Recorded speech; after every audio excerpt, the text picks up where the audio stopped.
নমস্কাৰ বন্ধুসকল, আজি আপোনালোকক লৈ আহিছোঁ ত্ৰেতা যুগৰ অন্যতম এটা ঐতিহাসিক মন্দিৰ লংকেশ্বৰ পাহাৰৰ ওপৰত অৱস্থিত লংকেশ্বৰ শিৱ মন্দিৰলৈ। আহক প্ৰথমৰ পৰাই এই মন্দিৰটোৰ বিষয়ে জানো আৰু বহুখিনি দেৱ দেৱতা ইয়াত পূজা কৰা হয়। সকলোখিনি জানিবৰ বাবে আমি আহিছোঁ লংকেশ্বৰ পাহাৰত অৱস্থিত লংকেশ্বৰ শিৱ মন্দিৰ। আৰু ইয়াত শিৱ লগতে ৰাৱণৰ লগত জড়িত বহুতো কাহিনী আছে। সকলোখিনি জানিবৰ বাবে আমি আহক প্ৰথমৰ পৰাই চাই যাওঁ। নমস্কাৰ বন্ধুসকল, মই মোৰ চেনেলৰ নতুন এটা ভিডিঅ'লৈ সকলোকে স্বাগতম জনাইছোঁ। আৰু এতিয়া আহিলোঁ আমি জালুকবাৰীত অৱস্থিত লংকেশ্বৰ শিৱ মন্দিৰ। গুৱাহাটীৰ জালুকবাৰীত অৱস্থিত গুৱাহাটী বিশ্ববিদ্যালয়ৰ কাষতে আছে লংকেশ্বৰ পাহাৰ। আৰু এই লংকেশ্বৰ পাহাৰৰ ওপৰতে আছে ঐতিহাসিক লংকেশ্বৰ শিৱ মন্দিৰ। প্ৰথমে মুখ্য দুৱাৰেদি সোমাই এয়া পাম গণেশ মন্দিৰ। এয়া গণেশ মন্দিৰ। সকলো ভক্তই প্ৰথমে এই গণেশ মন্দিৰতে চাকি বন্তি জ্বলাই সেৱা লয়। এয়া আপোনালোকক অকণমান দেখুৱাই দিলোঁ। আৰু এতিয়া আমি আগবাঢ়ি যাম। এনেদৰে খটখটি বগাই আমি আগবাঢ়ি গৈ থাকিম, কাৰণ 350টা খটখটি বগাই আমি মহাদেৱক দৰ্শন কৰিব লাগিব। ইয়াৰ এই ষ্টেপবিলাকৰ কিছুমান বিশেষত্ব আছে। প্ৰত্যেকটো ষ্টেপতেই কাৰোবাৰ নাম লিখা আছে, আচলতে উৎসৰ্গিত। মন্দিৰৰ ভিতৰলৈ আহি প্ৰথমে পালোঁ গণেশ মন্দিৰ। আৰু গণেশ মন্দিৰৰ পিছৰ পৰা তাত সেৱা লৈ এয়া আমি চিৰিয়েদি আহি আছোঁ লংকেশ্বৰ মন্দিৰলৈ। এয়া চাওকচোন, আপোনালোকক মই বেক কেমেৰাইদি দেখুৱাইছোঁ। আৰু ইয়াৰ চিৰিসমূহৰ বিশেষত্ব আছে। চিৰিসমূহত মানে প্ৰত্যেকটো চিৰিতেই মই মানুহৰ নাম লিখা দেখা পালোঁ। হয়তো স্বৰ্গীয় সৰোজ বৰুৱা, এনেধৰণৰ বহুখিনি নাম লিখা আছে প্ৰত্যেকটো চিৰিতে। আৰু এয়া মই উঠি উঠি আহি আছোঁ। আৰু এয়া আৰু ভাবিলোঁ আপোনালোককো দেখুৱাই গৈ থাকোঁ। এয়া চাওক,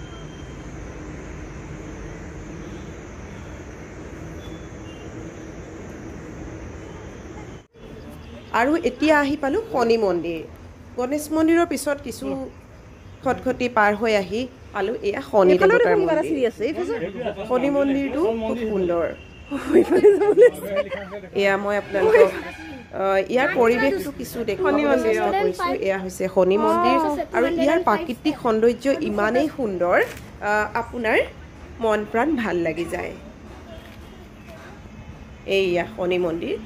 আমি সকলো গ'লোঁ শনি মন্দিৰত শনি দেৱতাৰ আশীৰ্বাদ লোৱাৰ উদ্দেশ্যে। যিহেতু নতুন বছৰ, এনেদৰে দেৱ দেৱীৰ সেৱা লৈ যদি আমি বছৰটো আৰম্ভ কৰোঁ, খুবেই ভাল লাগে। আমাৰ অসমীয়া নৱবৰ্ষৰ প্ৰথমটো মাহ, গতিকে আমিও আহি এয়া প্ৰথমে গণেশ মন্দিৰৰ পিছতে শনি মন্দিৰত আমি সেৱা ল'লোঁ। জানিব পৰা মতে এই মন্দিৰটো, এই লংকেশ্বৰ শিৱ মন্দিৰটো ত্ৰেতা যুগত 1972 চনতে স্থাপিত কৰা হৈছিল। আৰু ইয়াৰ প্ৰাকৃতিক সৌন্দৰ্য ইমানেই সুন্দৰ। লংকেশ্বৰ পাহাৰৰ ওপৰত এই মন্দিৰটো প্ৰতিষ্ঠা কৰা হৈছিল। ওপৰত কি আছে? লোকবিশ্বাস মতে ৰাৱণে, ত্ৰেতা যুগত ৰাৱণে মহাদেৱক আৰাধনা কৰিছিল এই পাহাৰটোৰ ওপৰতে।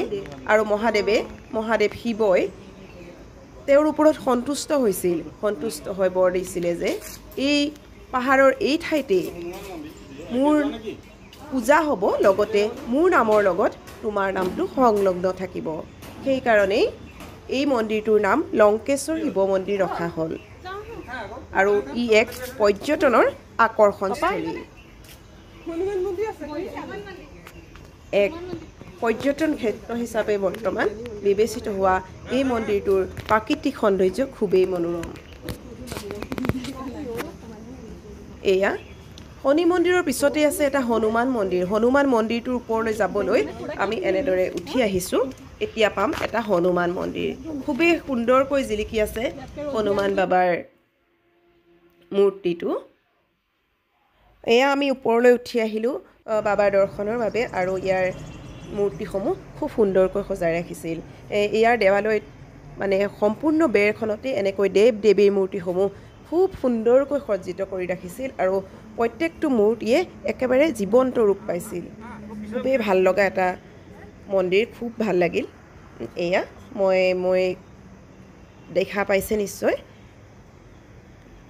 ইয়াৰ বেৰখনত কি সুন্দৰকৈ মূৰ্তি আৰু এইফালে কি সুন্দৰ প্ৰাকৃতিক সৌন্দৰ্য এয়া হৈছে খুব সুন্দৰ এটা পাহাৰীয়া পৰিৱেশ আৰু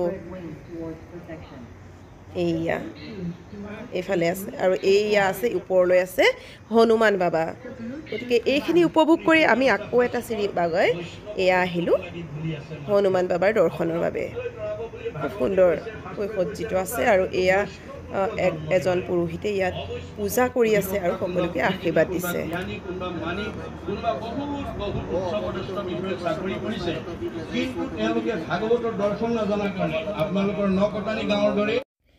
ইয়াৰ পিছত আকৌ আগবাঢ়িব লাগিব মহাদেৱৰ দৰ্শনৰ বাবে এয়া হনুমান মন্দিৰৰ পিছত এইবাৰ শেষত আমি মহাদেৱৰ দৰ্শনৰ বাবে লংকেশ্বৰ মন্দিৰলৈ আগবাঢ়িলোঁ এয়া আহি পালোহি এই মন্দিৰ ভাগ ইয়ালৈ আহি খুবেই ভাল লাগিল ইয়াত চাকি বন্তি জ্বলোৱাৰ সুন্দৰ ব্যৱস্থা আছে এইফালে দেখা পাইছে বাওঁফালে দেখা পাইছে নিশ্চয় তাত চাকি বন্তি জ্বলোৱাৰ খুব সুন্দৰ ব্যৱস্থা আছে তাৰ পাছত ভিতৰলৈ সোমোৱাৰো ব্যৱস্থা আছে আৰু পানীৰো ব্যৱস্থা দেখিলোঁ ভৰি হাত মুখ ধুবৰ বাবে এয়া দেখিছে ইয়াতে চাকি বন্তি জ্বলোৱাৰ ব্যৱস্থা আৰু ইয়াৰ ওপৰলৈ মন্দিৰ ভাগ চাকি বন্তি জ্বলাই এয়া মন্দিৰত প্ৰৱেশ কৰিবলৈ ওলালোঁ আৰু আশা কৰোঁ আপোনালোক সকলোকে মহাদেৱে কৃপা কৰিব আৰু যি পাৰোঁ আপোনালোকক দেখুৱাই যাম প্ৰৱেশ দুৱাৰৰ সন্মুখত চাওকচোন এনেদৰে পহৰীদাৰ ৰূপে এয়া নন্দী বহি আছে এয়া হৈছে সন্মুখ ভাগ আৰু এয়া ভিতৰলৈ সোমাই মহাদেৱক দৰ্শন কৰিব লাগিব গতিকে বলক মহাদেৱৰ দৰ্শন কৰোঁ আৰু এয়াই হৈছে মন্দিৰ ভাগ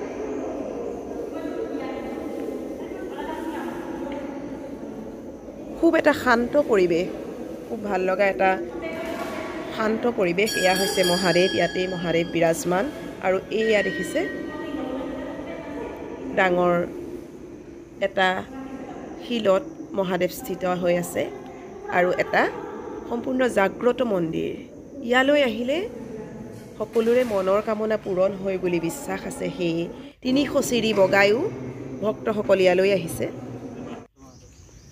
এয়া মহাদেৱক দৰ্শন কৰি আকৌ আমি নামি আহিছোঁ কিন্তু নামি আহোঁতে ইমান এটা কষ্ট লগা নাই হঠাৎ আহি পালোহি কিন্তু যাওঁতে 350 চিৰি যেতিয়া আমি বগাই গৈ আছোঁ ৰৈ গৈ আছোঁ ভাগৰ লাগিছে আৰু ৰৈছোঁ আৰু যিহেতু কেইবাটাও মন্দিৰো পালোঁ শনি মন্দিৰ গণেশ মন্দিৰ হনুমান মন্দিৰ সকলো মন্দিৰত সেৱা লৈ একেবাৰে শেষত গৈ লংকেশ্বৰ মন্দিৰ পালোঁগৈ মহাদেৱৰ দৰ্শন হ'ল খুব ভাল লাগিল এটা খুব সুন্দৰ নিজান পৰিৱেশ আৰু চৰাই চিৰিকটিয়ে কিবা এটা মানে খুব ধুনীয়া পৰিৱেশ কৰি ৰাখিছে আৰু মহাদেৱক সঁচাই দৰ্শন পোৱা যেনেই লাগিল যদি আপোনালোকে অহা নাই কেতিয়াবা আহি চাব পাৰে যদি সময়ত অকণমান আপোনাৰ অৱসৰ বিনোদনো হ'ল কাৰণ খুব ধুনীয়া ইয়াৰ প্ৰাকৃতিক পৰিৱেশটো খুব ধুনীয়া আৰু তাৰোপৰি আপুনি মহাদেৱকো দৰ্শন কৰিব পাৰিব গতিকে এয়া আহি পালোহি আকৌ এয়া লংকেশ্বৰ মন্দিৰৰ পৰা আহি পাই গ'লোহি এয়া শনি মন্দিৰৰ পৰা আকৌ আমি নামি যাম আমাৰ গন্তব্যস্থানলৈ গতিকে আপোনালোকৰ কেনেকুৱা লাগিল ভিডিঅ'টো লগতে মোৰ লগতে আপোনালোককো দেখুৱালোঁ মহাদেৱৰ দৰ্শন